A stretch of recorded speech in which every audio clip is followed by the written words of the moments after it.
You set a new target for yourself, and within days, the momentum completely stalls. Or you find yourself stuck in a high-stress workplace loop, unable to get your coworkers to see your point of view. These roadblocks occur because we rarely examine the mechanics behind our own reactions. Neuro-linguistic programming, or NLP, provides a set of practical building blocks to identify how we think and manage our emotional states. We are going to build a functional toolkit from those building blocks. By the end of this session, you will have 3 concrete mechanisms: a filter for structuring your goals, a physical technique to interrupt unproductive habits, and a conversational strategy to bypass resistance and influence others. Turning these concepts into actual results requires your participation. Grab a pen and a piece of paper right now. We are going to put these tools to work immediately. Start by writing down one rough goal you want to achieve. This can be personal or professional.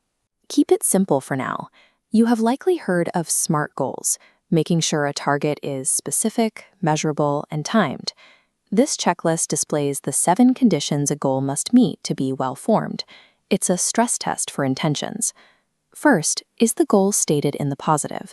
Define exactly what you are moving toward, rather than what you're avoiding. Second, is this goal self-initiated and maintained? It must be entirely within your control to execute. Question 4, define the precise context. Where, when, and with whom do you want to achieve this result? Let's test a common scenario against these filters. You might write down, I want a better paying job. That fails the test. A well-formed outcome demands precision. I will secure a senior analyst role in the financial sector by December by completing my advanced certification and applying to 5 firms a week. If your success relies on a third party's decision, like waiting for a boss to grant a promotion, the goal is no longer within your control. This shift from self-reliance to external permission is where most targets become unreachable. Look at the rough goal you wrote down a minute ago. If your success depends on someone else's actions, cross it out and rewrite it right now so that you are the only variable. Running your ambitions through these specific filters removes the guesswork.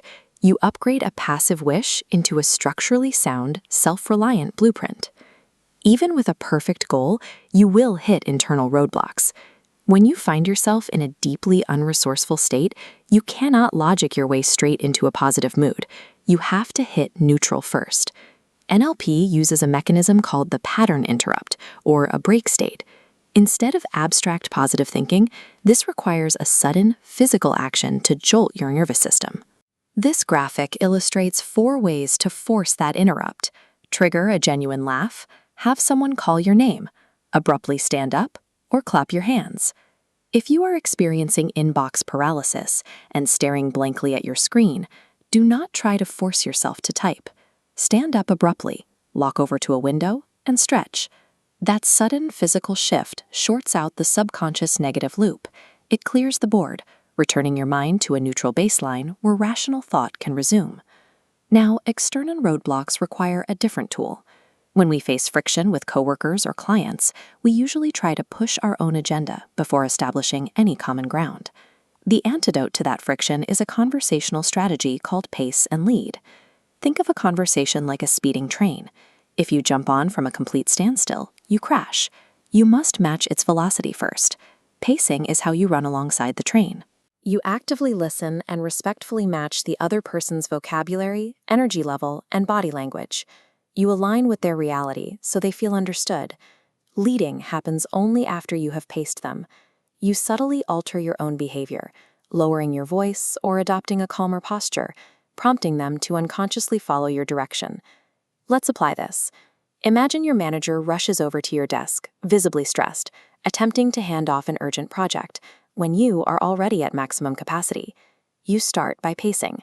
You sit up, match their urgent body language, and explicitly validate them. I hear you, and I know getting this data out today is a top priority. Once you match their body language, you lead by softening your posture, lowering your voice, and firmly stating, I would love to help, but my time is fully committed today. You know the technique has worked when you observe the manager physically relax their shoulders and naturally adopt your calmer tone of voice. Influence does not come from brute forcing an argument. It comes from synchronizing with another person's reality, earning their trust, and then guiding them toward a different outcome. You now have a functional daily toolkit. You can filter your ambitions through the 7-question well-formed outcome, reset negative loops with a physical break state, and resolve friction using the pace and lead strategy. Look back at the self-reliant goal you wrote down earlier.